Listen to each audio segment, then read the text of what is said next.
Good morning, Coloring Karoo. I'm tired. Man, I'm tired. I was up late last night.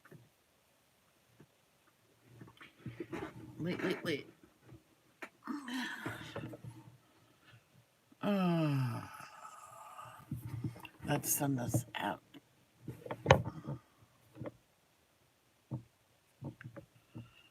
Well, we'll do the video. I think it's to 9. Oh, Coloring Karoo. It is devotion time. Yep, I got the 9 one. Do, do, do, do, do, do, do, do, do, do. Do, do, do, do, do.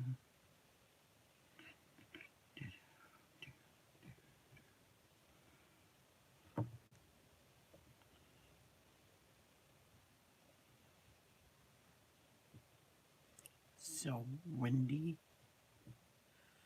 I left the window open because when it's that easy, it's kind of hard. Oh, not hard. Oh, she's done.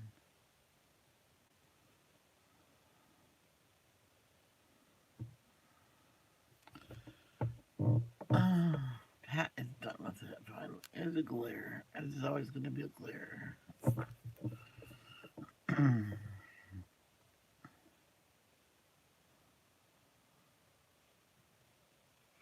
Hello, Coloring.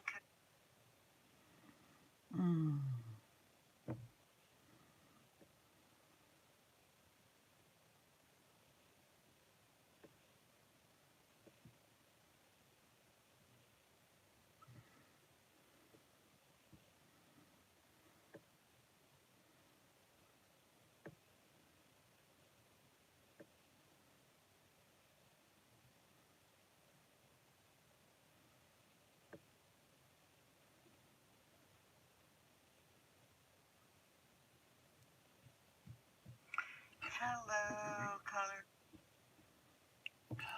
I was. Oh, shut up! Shut up! Shh.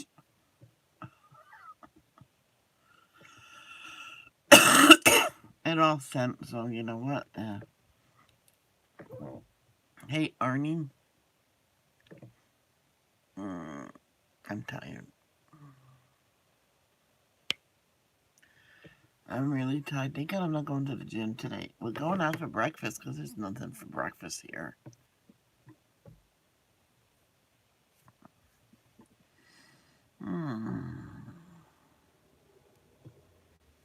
Hi, Arnie.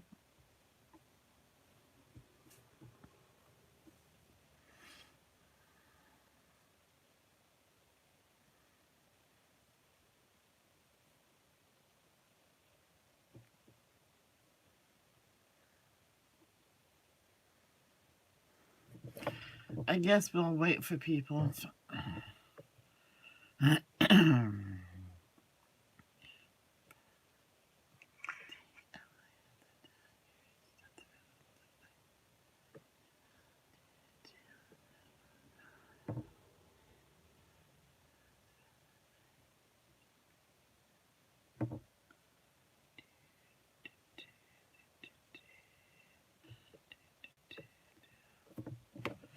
I'm just waiting for people to come.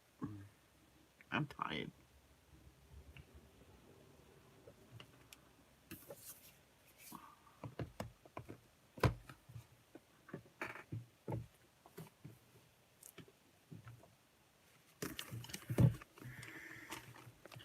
Let's just wait to see if more people come.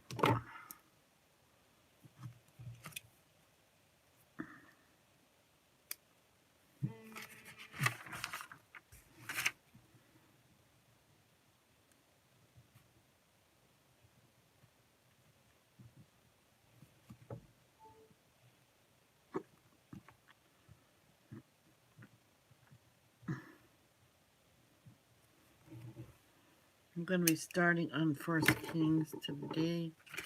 So let me just write everything down here.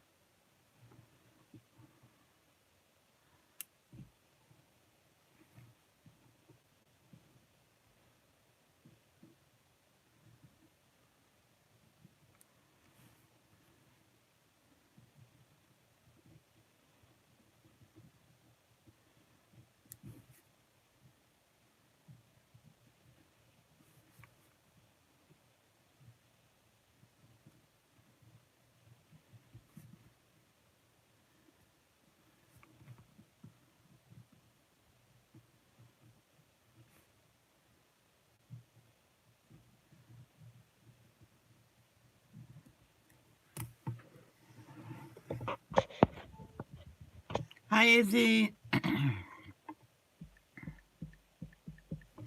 We'll be starting soon. Mm.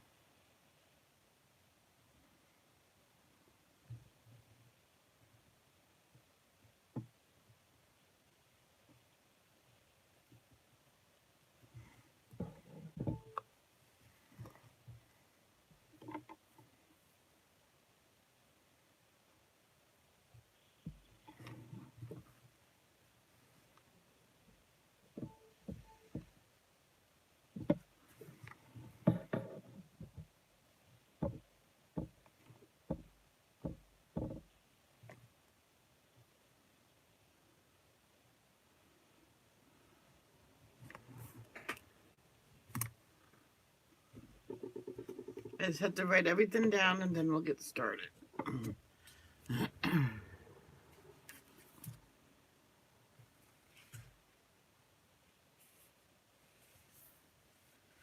Oh, Layla.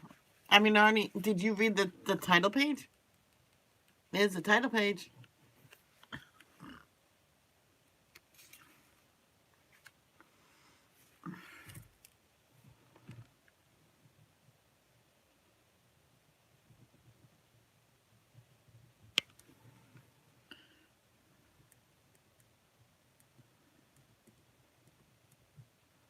I'll read that. It's all good. I'll do that one.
Oh, I used to love it when my cat slept on me.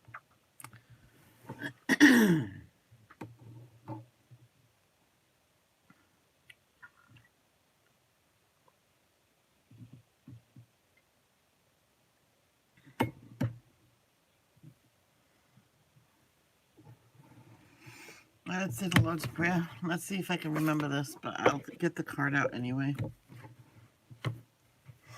Our Father, who art in heaven, hallowed be thy name. Thy kingdom come, thy will be done on earth as it is in heaven. Give us this day daily bread. Forgive us for our trespasses. Forgive those who trespass against us. Lead us not to temptation, but deliver us from evil. For thine is the kingdom, the power, and the glory forever and ever. Amen. Well, I had to see if power was first of the glory. So it's not that. I'm getting better. Hey, when I was a kid, I had that memorized for school. And they said, oh, you don't need to know that last part, but why? As part of the prayer, we should say it.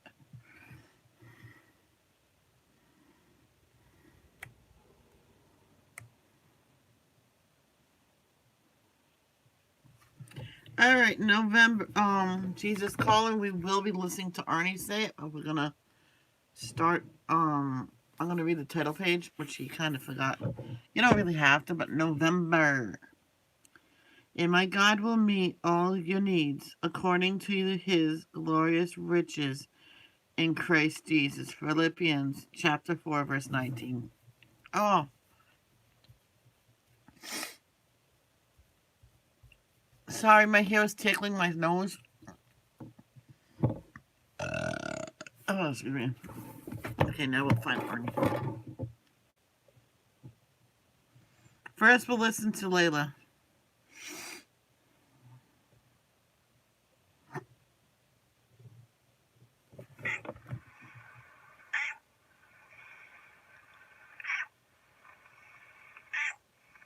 that so, Layla?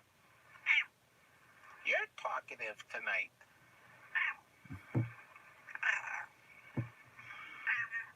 No, she's arguing with you.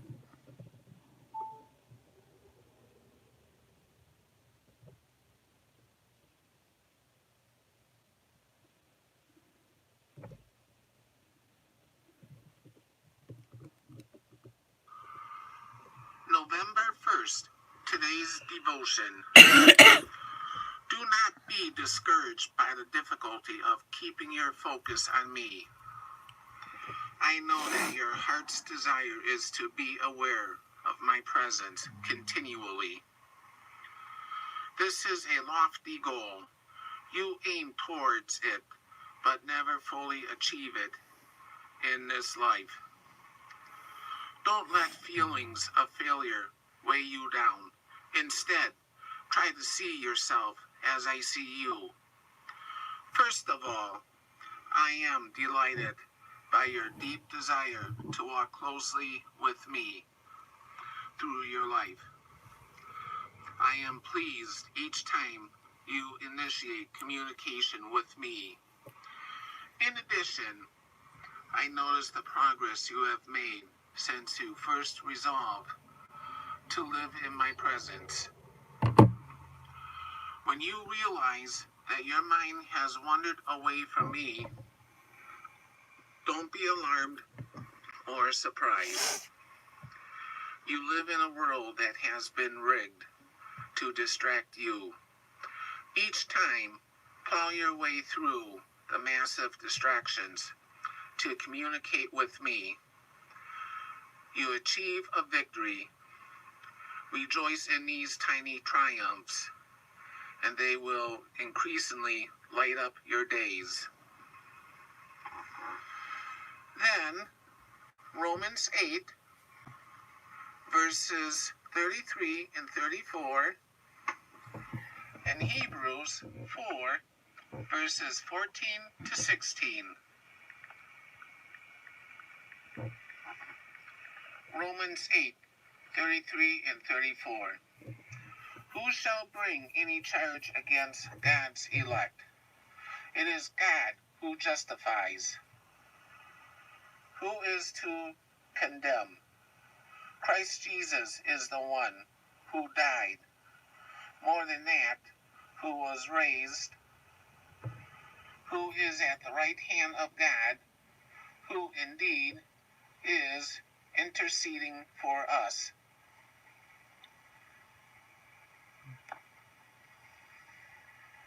Hebrew 4, 14 to 16. Seeing then that we have a great high priest that is passed into the heavens, Jesus is the Son of God, let us hold fast our profession.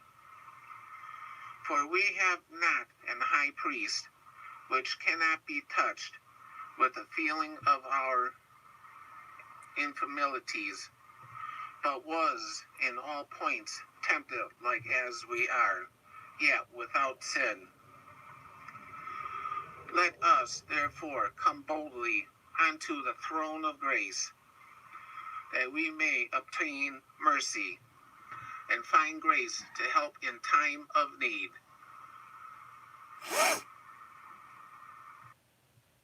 That's it. Okay. I'm glad I don't have to read hardly anything. And thank you to Arnie for that. He helped me out by. I don't have to do that.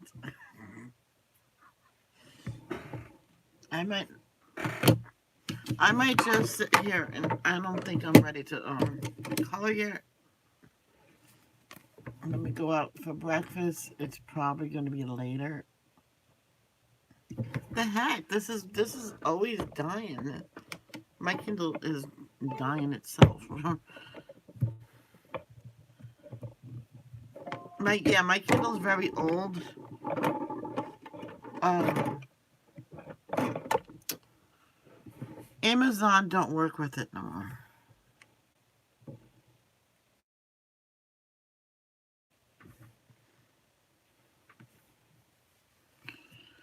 Let's see how many is in first. Oh gosh, okay. First Kings, chapter 1. The book of 1 Kings, chapter 1. David in his old age. King David was now very old, and no matter how many blankets covered him, he could not keep warm. So his advisers told him, "Let us find a young virgin to wait on you and look after you, my lord. She will lie in your arms and keep you warm." So they searched throughout the land of Israel for a beautiful girl, and they found Abishag from Shunem and brought her to the king. The girl was very beautiful, and she looked after the king and took care of him, but the king had no sexual relations with her. Adonijah claims the throne. About that time, David's son Adonijah, whose mother was Haggith, began boasting, "I will make myself king." So he provided himself with chariots and charioteers and recruited 50 men to run in front of him. Now his father, King David, had never disciplined him at any time, even by asking, "Why are you doing that?" Adonijah had been born next after Absalom, and he was very handsome. Hello there, Malika. How in the world are you? It's good to see you. Adonijah took Joab, son of Zeruiah, and Abiathar the priest into his confidence, and they agreed to help him become king. But Zadok the priest, Benaiah son of Jehoiada, Nathan the prophet, Shimei, Rei, and David's personal bodyguard refused to support Adonijah. Adonijah went to the stone of Zeholeth near the spring of Enrogel, where he sacrificed sheep, cattle, and calves. He invited all his brothers, the other sons of King David, and all the royal officials of Judah. But he did not invite Nathan the prophet, or Benaiah, or the king's bodyguard, or his brother Solomon. Then Nathan went to Bathsheba, Solomon's mother, and asked her, "Haven't you heard that Haggith..." I'm good. Got my hair cut. I couldn't stand it no more. It was aggravating. Son Adonijah has made himself king, and our Lord David doesn't even know about it?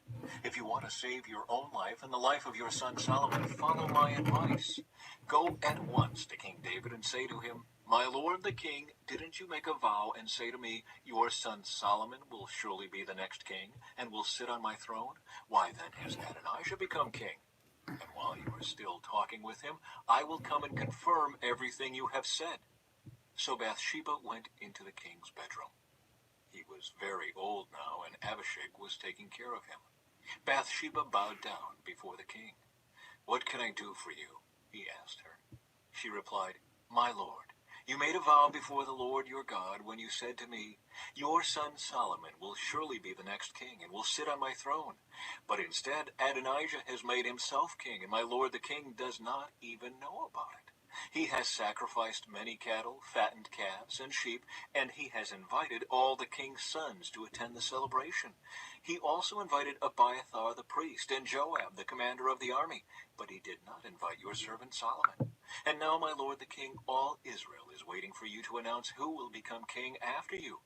If you do not act, my son Solomon and I will be treated as criminals as soon as my lord the king has died.' While she was still speaking with the king, Nathan the prophet arrived. The king's officials told him, 'Nathan the prophet is here to see you.' Nathan went in and bowed before the king with his face to the ground. Nathan asked, 'My lord the king, have you decided that Adonijah will be the next king, and that he will sit on your throne? Today he has sacrificed many cattle, fattened calves, and sheep, and he has invited all the king's sons to attend the celebration.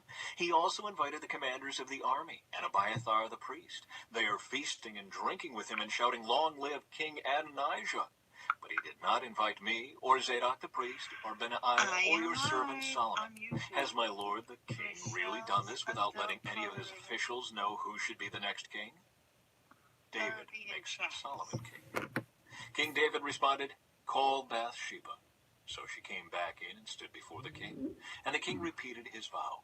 'As surely as the Lord lives, I who will. has rescued me from every danger, your son Solomon will be the next king, and will sit on my throne this very day, just as I vowed to you before the Lord, the God of Israel.'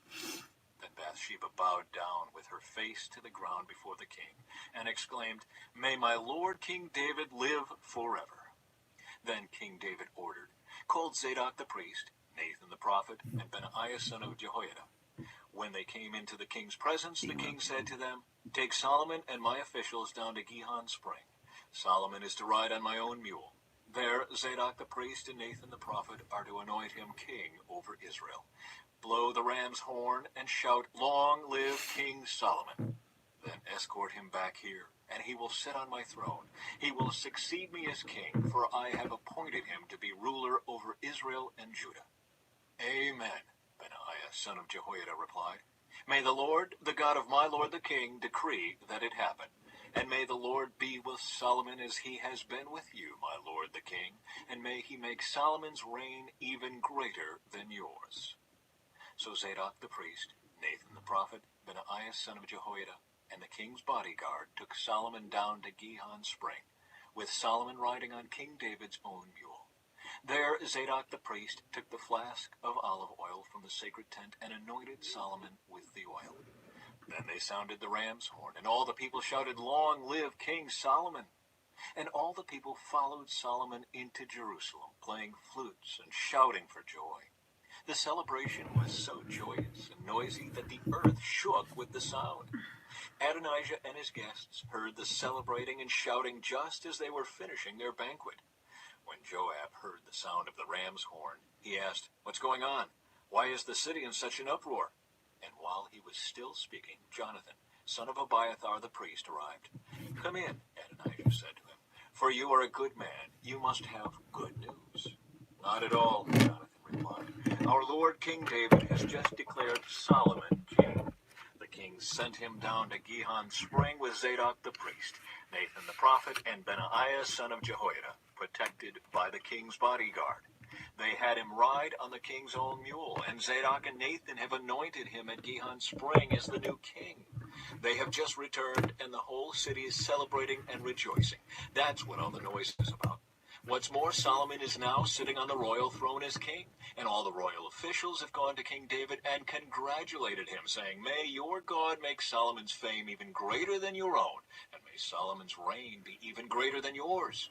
Then the king bowed his head in worship as he lay in his bed, and he said, "Praise the Lord, the God of Israel, who today has chosen a successor to sit on my throne while I am still alive to see it."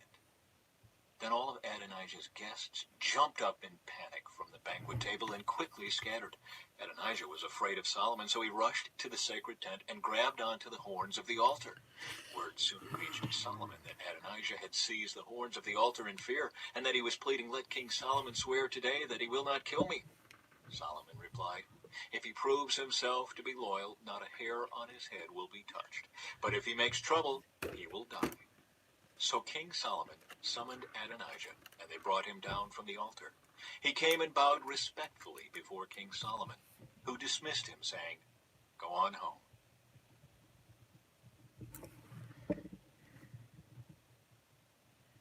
Chapter 2. David's final instructions to Solomon. As the time of King David's death approached, he gave this charge to his son Solomon. "I am going where everyone on earth must someday go. Take courage and be a man. Observe the requirements of the Lord your God and follow all his ways. Keep the decrees, commands, regulations, and laws written in the law of Moses, so that you will be successful in all you do and wherever you go. If you do this, then the Lord will keep the promise he made to me. He told me, if your descendants live as they should and follow me faithfully with all their heart and soul, one of them will always sit on the throne of Israel. And there is something else. You know what Joab, son of Zeruiah, did to me when he murdered my 2 army commanders, Abner, son of Ner, and Amasa, son of Jether.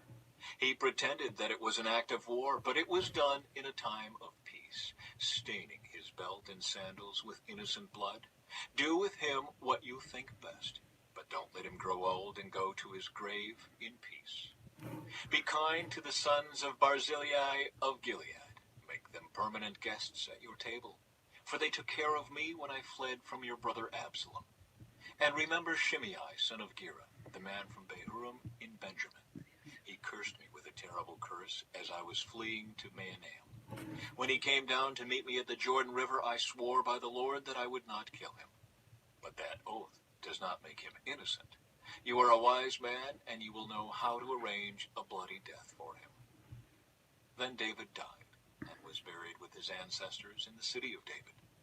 David had reigned over Israel for 40 years, 7 of them in Hebron and 33 in Jerusalem. Solomon became king and sat on the throne of David his father, and his kingdom was firmly established. Solomon establishes his rule. I'm still here. One day Adonijah, whose mother was Haggith, came to see Bathsheba, Solomon's mother. "Have you come with peaceful intentions?" she asked him. "Yes," he said, "I come in peace. In fact, I have a favor to ask of you." "What is it?" she asked. He replied, "As you know, the kingdom was rightfully mine. All Israel wanted me to be the next king. But the tables were turned, and the kingdom went to my brother instead, for that is the way the Lord wanted it. So now I have just one favor to ask of you. Please don't turn me down." "What is it?" she asked. He replied, "Speak to King Solomon on my behalf, for I know he will do anything you request. Ask him to let me marry Abishag, the girl from Shunem." "All right," Bathsheba replied. "I will speak to the king for you." So Bathsheba went to King Solomon to speak on Adonijah's behalf. The king rose from his throne to meet her, and he bowed down before her. When he sat down on his throne again, the king ordered that a throne be brought for his mother, and she sat at his right hand. "I have one small request to make of you," she said. "I hope you won't turn me down." "What is it, my mother?" he asked. "You know I won't refuse you." "Then let your brother Adonijah marry Abishag, the girl from Shunem," she replied. "How can you possibly ask me to give Abishag to Adonijah?" King Solomon demanded. "You might as well ask me to give him the kingdom. You know that he is my older brother, and that he has Abiathar the priest and Joab son of Zeruiah on his side." Then King Solomon made a vow before the Lord, "May God strike me and even kill me if Adonijah has not sealed his fate with this request. The Lord has confirmed me and placed me on the throne of my father David. He has established my dynasty as he promised. So as surely as the Lord lives, Adonijah will die this very day." So King Solomon ordered Benaiah son of Jehoiada to execute him, and Adonijah was put to death. Then the king said to Abiathar the priest, "Go back to your home in Anathoth. You deserve to die, but I will Hi, Ethan. How are you? Good morning. not kill you now, because you carried the ark of the sovereign Lord for David my father, and you shared all his hardships." So Solomon deposed Abiathar from his position as priest of the Lord, thereby fulfilling the prophecy the Lord had given at Shiloh concerning the descendants of Eli. Joab had not joined Absalom's earlier rebellion, but he had joined Adonijah's rebellion. So when Joab heard about Adonijah's death, he ran to the sacred tent of the Lord and grabbed onto the horns of the altar. When this was reported to King Solomon, he sent Benaiah son of Jehoiada to execute him. Benaiah went to the sacred tent of the Lord and said to Joab, "The king orders you to come out." But Joab answered, "No, I will die here." I got a song stuck in my head. The Eye of the Tiger. I think that song was from Rocky. So I don't Benaiah remember. returned to the king and told him what Joab had said. "Do as he said," the king replied. "Kill him there beside the altar and bury him. This will remove the guilt of Joab's senseless murders from me and from my father's family. The Lord will repay him for the murders of 2 men who were more righteous and better than he. For my father knew I just said it. I have a song stuck in my head. nothing about the deaths of Abner son of Ner, commander of the army of Israel, and of Amasa son of Jether, commander of the army of Judah. May their blood be on Joab and his descendants forever, and may the Lord grant peace forever to David, his descendants, his dynasty, and his throne." So Benaiah son of Jehoiada returned to the sacred tent and killed Joab, and he was buried at his home in the wilderness. Then the king appointed Benaiah to command the army in place of Joab, and he installed Zadok the priest to take the place of Abiathar. The king then sent for Shimei and told him, "Build a house here in Jerusalem and live there. But don't step outside the city to go anywhere else. On the day you so much as cross the Kidron Valley, you will surely die, and your blood will be on your own head." Shimei replied, "Your sentence is fair. I will do whatever my lord the king commands." So Shimei lived in Jerusalem for a long time. But 3 years later, 2 of Shimei's Yesterday, I went to the gym. I did my weightlifting, even though I was so sore. Came home, my dad said we're going to go shopping, so I waited around for him. I did do a live to chat about what happened to a dear friend of mine. And then I got off and, and I was watching other videos and stuff. And I says, you know what? I'll just go live and wait for my dad to call me and say we're going. But we never went yesterday. I said to my dad, I waited for you all day. So basically, not much. Slaves ran away to King Achish. Nope. No trick-or-treaters. I went the street we live on. I think there's one house that has kids. And this street's so dark, usually you don't get that many. So, but next year I'm going to tell my dad, let's just get something just in case there is a trick-or-treater or two. Something fun. You know what this one woman used to do when I was a kid?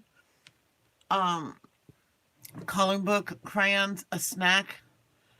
And back then they didn't have water in bottles, and they did I think it was Capri Sun when it came out. I'm like, I was the last one to get it. There you go. Yeah, that's the last one of the coloring books. And people said, Michelle, you should give it to me because I don't have nothing. I'm like, first come, first serve. You should have came here first like I did. And I came there first. My mom was in the car, and I gave it this, hold on to this. No, not in the car. She was off to the side with the bigger bag, so we'll put all our candy in there in case it got heavy. But I never did. My candy was mine. But the coloring book, I'd have her hold it. My brother gave me his. Son of Maacah of Gath. When Shimei learned where they were, he saddled his donkey and went to Gath to search for them. When he found them, he brought them back to Jerusalem. Solomon heard that Shimei had left Jerusalem and had gone to Gath and returned. So the king sent for Shimei and demanded, Didn't I make you swear by the Lord and warn you not to go anywhere else, or you would surely die? And you replied, The sentence is fair, I will do as you say. Then why haven't you kept your oath to the Lord and obeyed my command? The king also said to Shimei, You certainly remember all the wicked things you did to my father David. I'm getting trick-or-treat today when we go to Walmart. I'm getting my own trick-or-treat. I do every year. May the Lord now bring that evil on your... Last year, me and my dad was at CVS. He got 2 things of candy. And I couldn't find them at the sour balls, which I found out they don't make them no more. He says it's sour this and sour that. I says, 1, 2. Why 2? It's trick-or-treat. He goes, oh, yeah, it's Halloween's tomorrow. Exactly. This is my trick-or-treat. Your own head. But may I, King Solomon, receive the Lord's blessings, and may one of David's descendants... No offense, I don't celebrate Halloween no more because what me and my mother used to do on Halloween, it's just too many sad memories, and I really don't want to think of that. Maybe next year I'll celebrate it. Because we used to watch all the horror movies and stuff. Horror movies are not scary to me anymore. I'm like, okay, yeah, that's going to happen, because I watched them all. Always sit on this throne in the presence of the Lord. Then, at the king's command, Benaiah son of Jehoiada took Shimei outside and killed him. So the kingdom was now firmly in Solomon's grip. Wow, they killed a lot of people back then. Chapter 3. Solomon asks for wisdom. Solomon made an alliance with Pharaoh, the king of Egypt, and married one of his daughters. He brought her to live in the city of David until he could finish building his palace. I've been watching him since I was like 6 or 7 years old. And the temple of the Lord and the wall around the city. At that time, the people of Israel sacrificed their offerings at local places of worship, for a temple honoring the name of the Lord had not yet been built. Solomon loved the Lord and followed all the decrees of his father David, except that Solomon too offered sacrifices and burned incense at the local places of worship. The most important of these places of worship was at Gibeon, so the king went there and sacrificed 1,000 burnt offerings. That night the Lord appeared to Solomon in a dream, and God said, What do you want? Ask, and I will give it to you. Solomon replied, "You showed faithful love to your servant."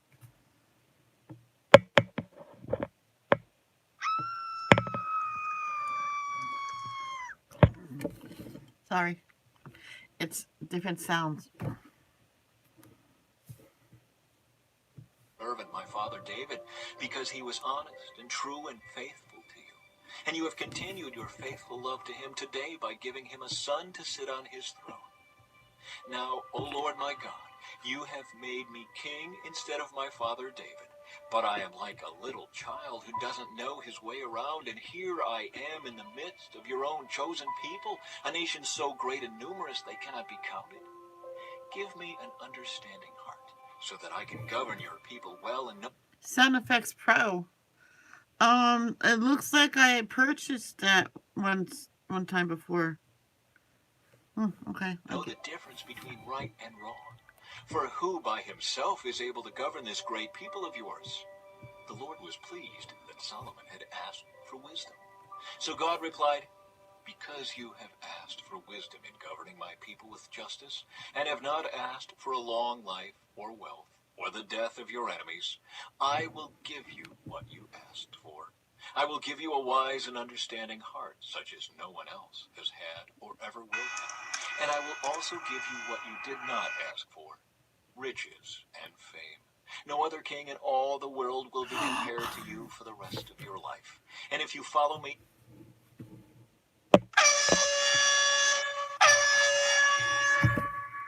Sorry, I didn't realize it was that loud. Air horn. "And obey my decrees and my commands, as your father David did, I will give you a long life." Then Solomon woke up and realized it had been a dream. He returned to Jerusalem and stood before the Ark of the Lord's Covenant, where he sacrificed burnt offerings and peace offerings. Then he invited all his officials to a great banquet. Solomon judges wisely. Sometime later, 2 prostitutes came to the king to have an argument settled. "Please, my lord," one of them began, "this woman and I live in the same house. I gave birth to a baby while she was with me in the house. 3 days later, this woman also had a baby. We were alone. There were only 2 of us in the house. But her baby died during the night when she rolled over on it. Then she got up in the night and took my son from beside me while I was asleep. She laid her dead child in my arms and took mine to sleep beside her. And in the morning, when I tried to nurse my son, he was dead. But when I looked more closely in the morning light, I saw that it wasn't my son at all." Then the other woman interrupted. "It certainly was your son, and the living child is mine." "No," the first woman said, "the living child is mine, and the dead one is yours." And so they argued back and forth before the king. Then the king said, "Let's get the facts straight. Both of you claim the living child is yours, and each says that the dead one belongs to the other. All right, bring me a sword." So a sword was brought to the king. Then he said, "Cut the living child in 2 and give half to one woman and half to the other." Then the woman who was the real mother of the living child and who loved him very much cried out, "Oh no, my lord, give her the child. Please do not kill him." But the other woman said, "All right, he will be neither yours nor mine. Divide him between us." Then the king said, "Do not kill the child, but give him to the woman who wants him to live, for she is his mother." When all Israel heard the king's decision, the people were in awe of the king, for they saw the wisdom God had given him for rendering justice. Mm-hmm. Chapter 4. Solomon's Officials and Governors. King Solomon now ruled over all Israel, and these were his high officials. Azariah, son of Zadok, was the priest. Elihoreph and Ahijah, the sons of Shisha, were court secretaries. Jehoshaphat, son of Ahilud, was the royal historian. Benaiah, son of Jehoiada, was commander of the army. Zadok and Abiathar were priests. Azariah, son of Nathan, was in charge of the district governors. Zabud, son of Nathan, a priest, was a trusted advisor to the king. Ahishar was manager of the palace property. Adoniram, son of Abda, was in charge of the labor force. Solomon also had 12 district governors who were over all Israel. They were responsible for providing food for the king's household. Each of them Look how many sound effects I have now. arranged provisions for 1 month of the year. These are the names of the 12 governors. Ben-Hur in the hill country of Ephraim, Ben-Decker in Makez, Shealbam, Beth-Shemesh, and Elon Beth-Hanan, Ben-Hezed in Araboth, including Soko and all the land of Hepher, Ben-Abinadab in all of Naphoth Dor. He was married to Taphath, one of Solomon's daughters. Baana son of Ahilud in Taanach and Megiddo, all of Bethshan near Zarephath below Jezreel, and all the territory from Bethshan to Abel Mahilo and over to Jokmeam. Ben-Geber in Ramoth Gilead, including the towns of Jair, named for Jair of the tribe of Manasseh, in Gilead, and in the Argob region of Bashan, including 60 large fortified towns with bronze bars on their gates. Ahinadab son of Iddo in Mahanaim. Ahimaaz in Naphtali, he was married to Basmath, another of Solomon's daughters. Baana son of Hushai in Asher and in Aloth. Jehoshaphat son of Peruah in Issachar. Shimei son of Elah in Benjamin. Geber son of Uri in the land of Gilead, including the territories of King Sihon of the Amorites and King Og of Bashan. There was also one governor over the land of Judah. Solomon's prosperity and wisdom. The people of Judah and Israel were as numerous as the sand on the seashore. They were very contented, with plenty to eat and drink. Solomon ruled over all the kingdoms from the Euphrates River in the north to the land Dog whistle. of the Philistines and the border of Egypt in the south. The conquered peoples of those lands sent tribute money to Solomon and continued to serve him throughout his lifetime. The daily food requirements for Solomon's palace were 150 bushels of choice flour and 300 bushels of meal. Also, 10 oxen from the fattening pens, 20 pasture-fed cattle, 100 sheep or goats, as well as deer, gazelles, roe deer, and choice poultry. Solomon's dominion extended over all the kingdoms west of the Euphrates River from Tifsa to Gaza, and there was peace on all his borders. During the lifetime of Solomon, all of Judah and Israel lived in peace and safety. And from Dan in the north to Beersheba in the south, each family had its own home and garden. Solomon had 4,000 stalls for his chariot horses, and he had 12,000 horses. The district governors faithfully provided food for King Solomon and his court. Each made sure nothing was lacking during the month of I got small ears too. Look at my tiny ears. Necessary barley and straw for the kind of wish I had bigger ears. In the stables. God gave Solomon very great wisdom and understanding. I don't know. And knowledge as vast as the sands of the seashore. In fact, his wisdom exceeded that of all the wise men of the East and the wise men of Egypt. He was wiser than anyone else, including Ethan the Ezrahite and the sons of Mahol, Heman, Calcol, and Darda. His fame spread throughout all the surrounding nations. He composed some 3,000 proverbs and wrote 1,005 songs. He could speak with authority about all kinds of plants, from the great cedar of Lebanon to the tiny hyssop that grows from cracks in a wall. He could also speak about animals, birds, small creatures, and fish. And kings from every nation sent their ambassadors to listen to the wisdom of Solomon.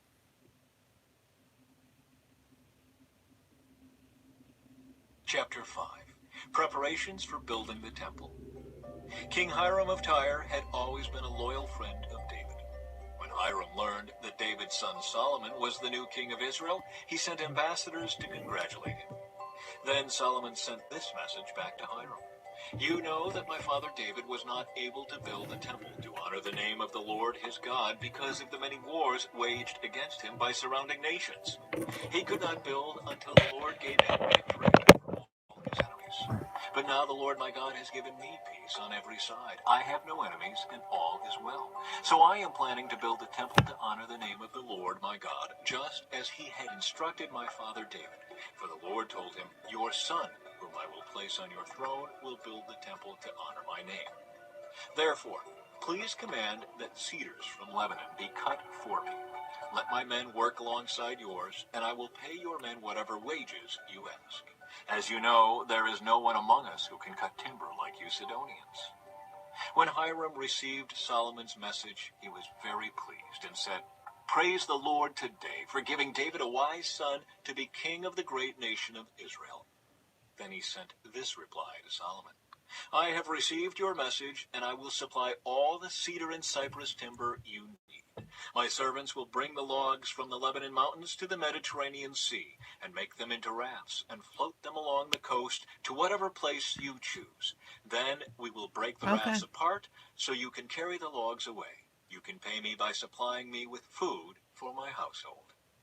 So Hiram supplied as much cedar and cypress timber as Solomon desired. In return, Solomon sent him an annual payment of 100,000 bushels of wheat for his household and 110,000 gallons of pure olive oil.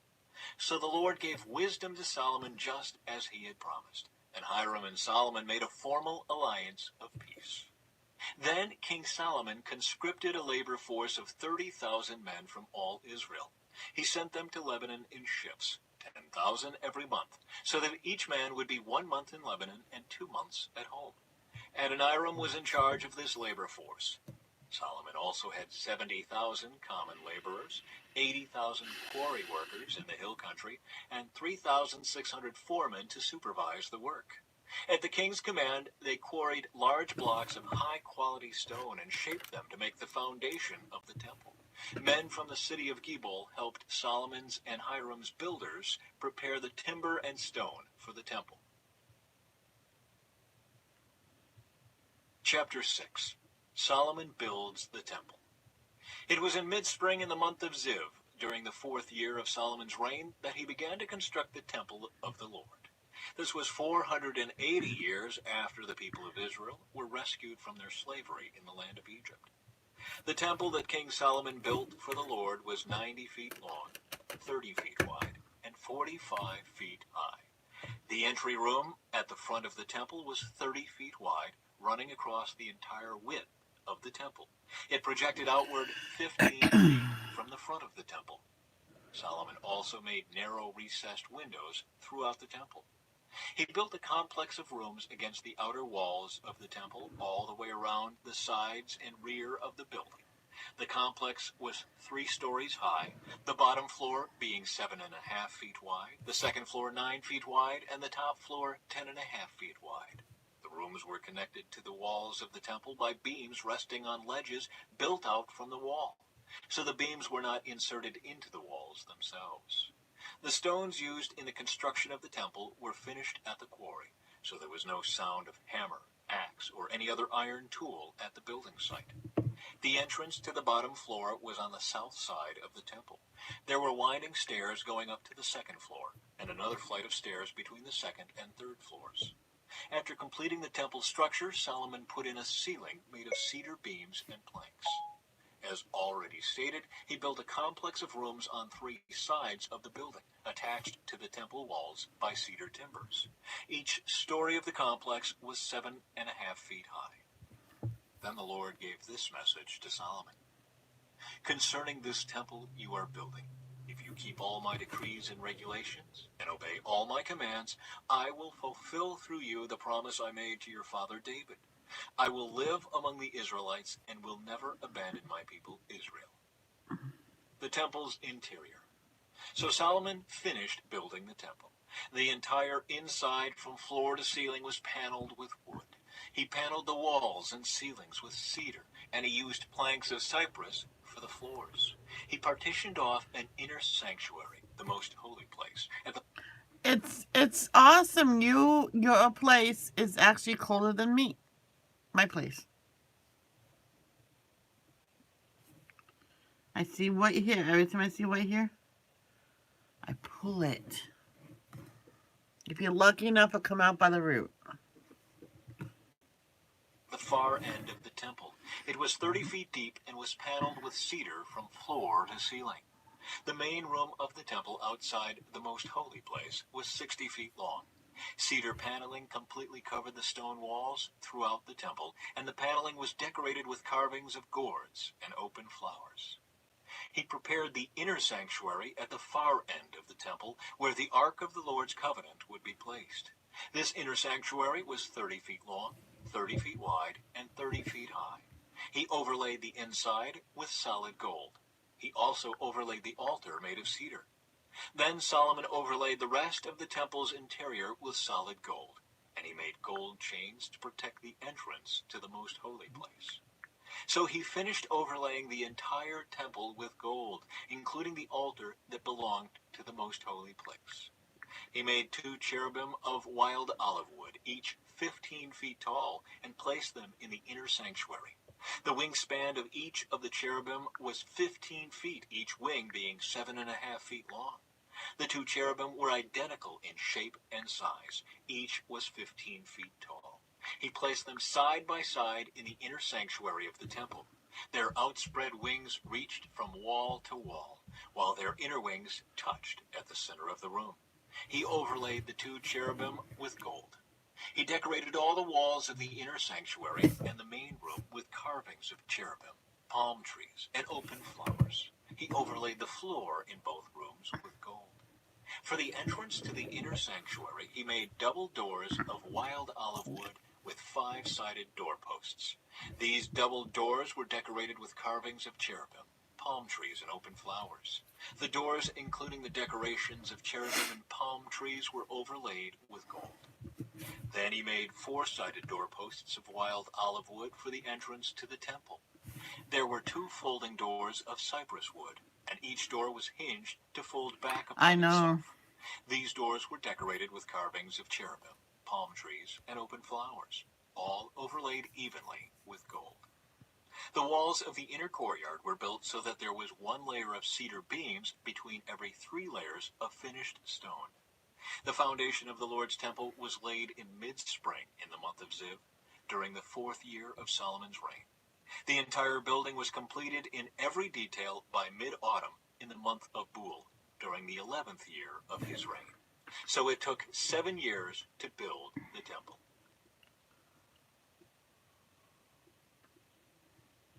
Chapter 7. Solomon builds his palace. Solomon also built a palace for himself, and it took him 13 years to complete the construction. One of Solomon's buildings was called the Palace of the Forest of Lebanon.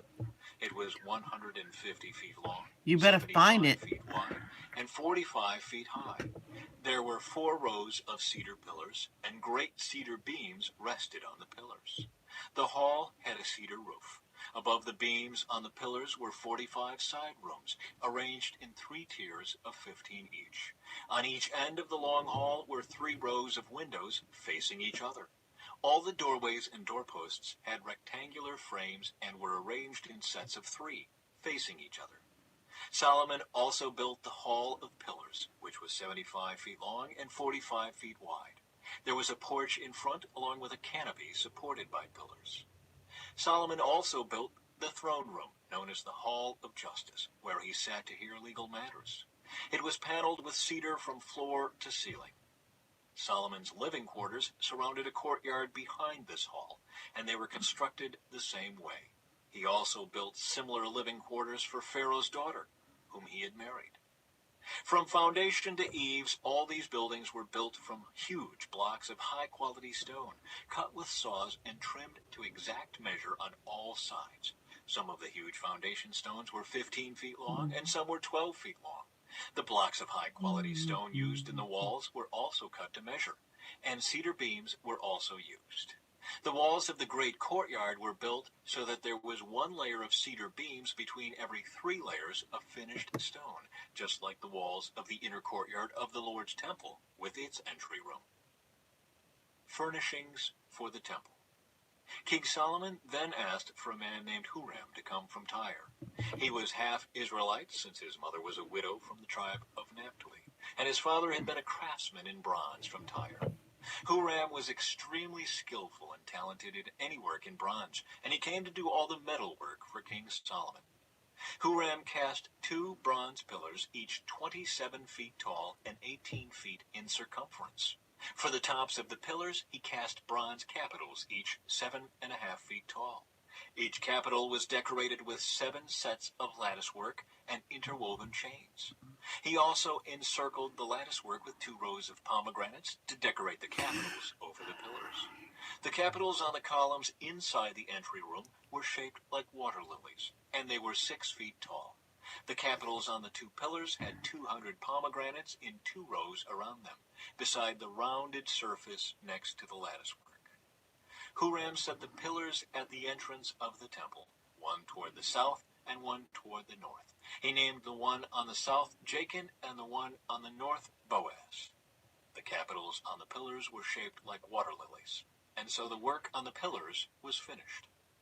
Then Huram cast a great round basin, 15 feet across from rim to rim, called the Sea. It was 7.5 feet deep and about 45 feet in circumference. It was encircled just below its rim by 2 rows of decorative gourds. There were about 6 gourds per foot, all the way around, and they were cast as part of the basin. The Sea was placed on a base of 12 bronze oxen, all facing outward. 3 faced north, 3 faced west, 3 faced south, and 3 faced east, and the Sea rested on them. The walls of the Sea were about 3 inches thick, and its rim flared out like a cup and resembled a water lily blossom. It could hold about 11,000 gallons of water. Huram also made 10 bronze water carts, each 6 feet long, 6 feet wide, and 4.5 feet tall. They were constructed with side panels braced with crossbars. Both the panels and the crossbars were decorated with carved lions, oxen, and cherubim. Above and below the lions and oxen were wreath decorations. Each of these carts had 4 bronze wheels and bronze axles. There were supporting posts for the bronze basins at the corners of the carts. These supports were decorated on each side with carvings of wreaths. The top of each cart had a rounded frame for the basin. It projected 1.5 feet above the cart's top like a round pedestal, and its opening was 2.25 feet across. It was decorated on the outside with carvings of wreaths. The panels of the carts were square, not round. Under the panels were 4 wheels that were connected to axles that had been cast as one unit with the cart.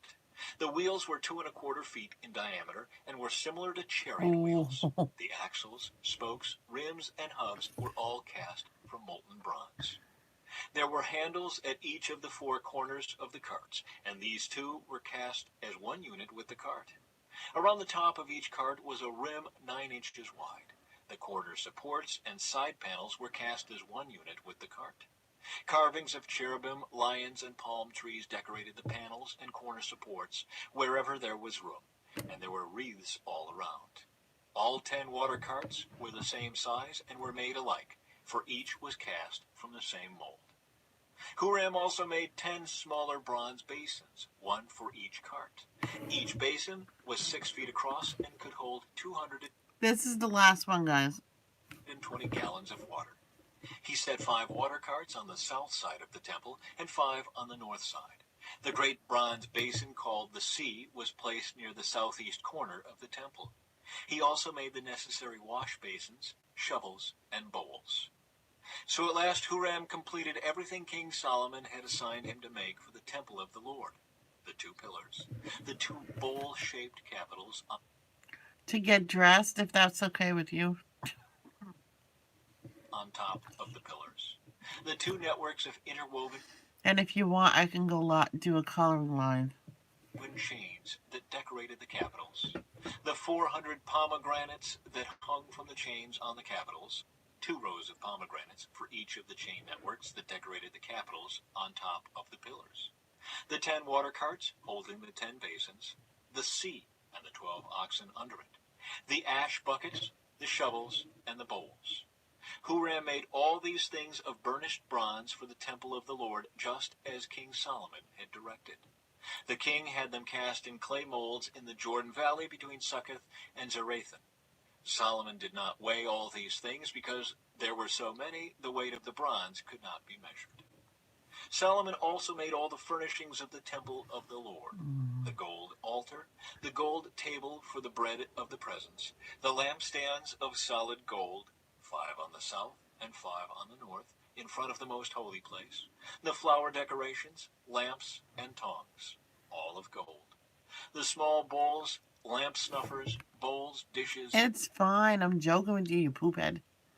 and incense burners, all of solid gold. the doors for the entrances to the most holy place and the main room of the temple, with their fronts overlaid with gold. So King Solomon finished all his work on the temple of the Lord. Then he brought all the gifts his father David had dedicated, the silver, the gold, and the various articles, and he stored them in the treasuries of the Lord's temple.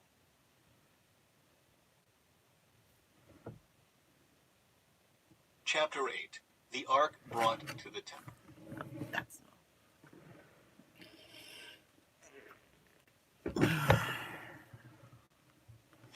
Yeah, I'm gonna get cleaned up. I'm gonna get dressed. I'm gonna wake up a bit, and then I'll do a coloring live until we go to breakfast. If I don't do coloring live before breakfast, I'm sorry. I have no idea what time I'm leaving. He told me that we'll probably go out for breakfast since there's no eggs. So.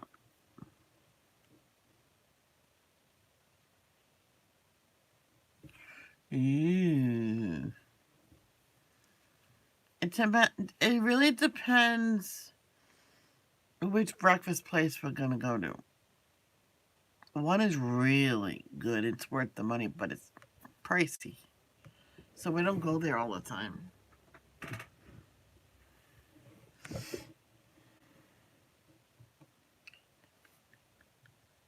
Maybe I can squeeze,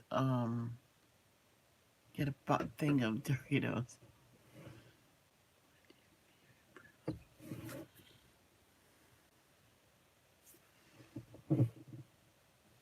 It's called the Excellent Breakfast, but it's so pricey. It's the same people that owns Nico's Pizza. It's their daughter that runs it and cooks it. I'm like, she's so fast. I don't understand how she goes so fast. And the omelets, so 3 egg omelets. It's so yummy. But the diner's good too. The diner can't do poached eggs, even if they like dependent on it. Excellent breakfast.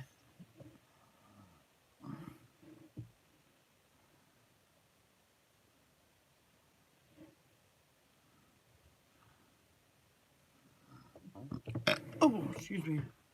The place is called Excellent Breakfast.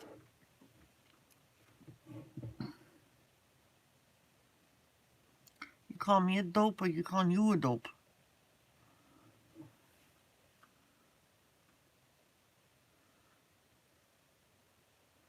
Got another white here.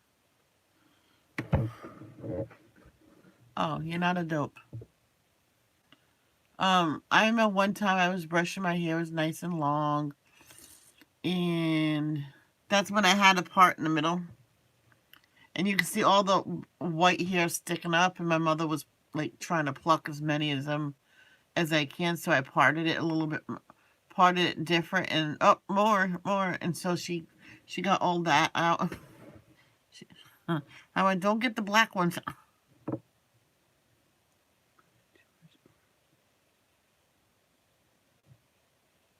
You have a place called George's? Really? Wait, you got a place called George as well? It's a break in the night. Okay, guys, let me go get dressed and stuff like that.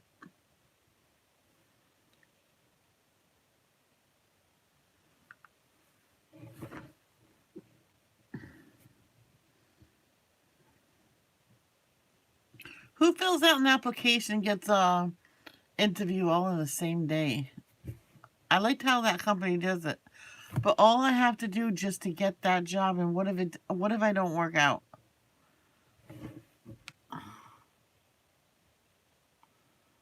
Why can't I just have a job where I just go and they give you a work shirt and they suggest the kind of pants to.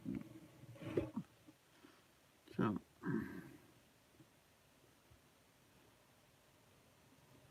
Okay, guys. Love, don't judge. Stay flawless. Peace out.